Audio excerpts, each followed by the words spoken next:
მოგონებები აფხაზეთზე, აფხაზეთის სამთავრო მე-19 საუკუნის ფოტოპორტრეტებში. ასე ეწოდებოდა საღამოს, რომელიც კავკასიურ სახლში გაიმართა. ღონისძიებაზე წარმოდგენილი იყო ახალგაზრდა სოხუმელი მხატვრის ირმა გელანტიას ნამუშევრები.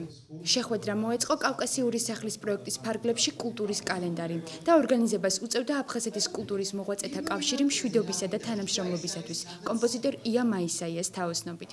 პროექტის მიზანია ქართულ-აფხაზური ურთიერთობების დათბობა, ასევე ახალგაზრდა ნიჭიერი თაობის პოპულარიზაცია და მათი თვალსაჩინოს გაფართოება.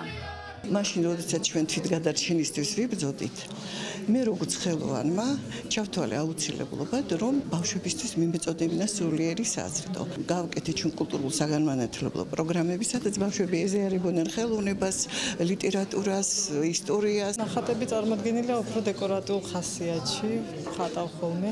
ბოლო პერიოდის ნამუშევრებია, უფრო თემატიური ადამი და ევა, ფლირტი მაქვს დახატული, აფხაზეთის თემაზეც არის დახატული. მოხეტიალე ჯამბაზები, მუსიკოსები. ჩემი მესიჯი მინდა მივიდეს აფხაზეთის მხატვრებამდე, აფხაზებთან, რომ ხელოვნება ერთიანებს.